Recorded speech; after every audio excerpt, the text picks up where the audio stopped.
On May 18, 2015, a new but untitled AAA title was announced by Take-Two Interactive in its annual earning reports.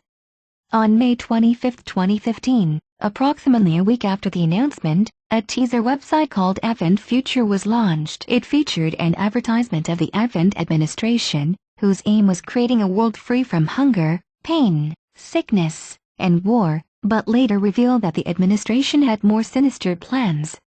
The game was officially revealed on June 1, 2015 by IGN, and its debut cinematic trailer was released, while the gameplay of the game is said to be revealed during Electronic Entertainment Expo 2015 on June 15, 2015. Jake Solomon, the creative director of Enemy Unknown, returned to direct Xcom 2. According to him, players' feedback of Enemy Unknown played an important role in the development of Xcom 2. Unlike Enemy Unknown, which was released on consoles and mobile devices, Xcom 2 is PC-exclusive video game and will only be distributed through Steam. According to the developer Firaxis Games, the reason behind the decision is that the company is more experienced in developing PC games. Another reason offered by Firaxis is that PC-only games allow them to include new features, such as the levels, which are being generated procedurally, and that developing for one platform only will be easier and simpler than developing a game for multiple systems. The game will also feature gamepad support, which will be added after the game is released for Microsoft Windows,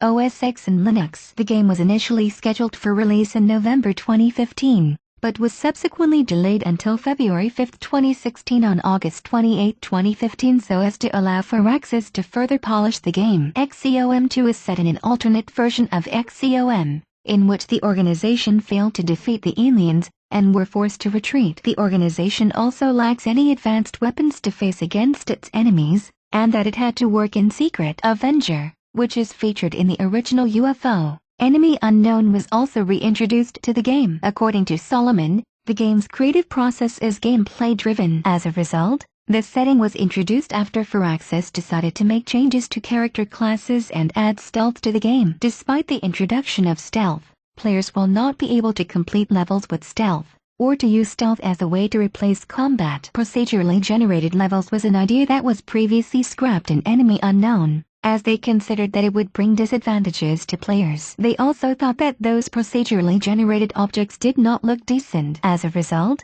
Enemy Unknown features handcrafted maps that were all designed by Firaxis. While the reception of these maps was generally positive, players complained that these maps get repetitive very quickly. As a result, Firaxis decided to introduce a system called the Plot and Parcel system to alleviate the workload of the team. The game's producer, Garth DeAngelis, described the game's maps as quilts. Each map features holes that are randomly generated, which are of different sizes. Each hole will fit in an object or a building, which is crafted by Firaxis. According to Firaxis, these buildings are all destructible, and are expensive for them to make. In addition to scenery items, side missions, enemy placement and reinforcements and multiplayer maps are also randomly generated. DeAngelis and Solomon considered that the lack of mod support in Enemy Unknown a regret for the team. As a result, the game's modding aspect will be significantly expanded. Furthermore, Firaxis will release the Unreal Development Kit for players upon release, allowing players to create their own content. Solomon considered mod support a win-win method for both players and the company, as they thought that such solution can effectively expand the game's lifespan and longevity. Firaxis realized the modding potential of the series when the team discovered a mod for Enemy Unknown called The Long War. When developing the game's art,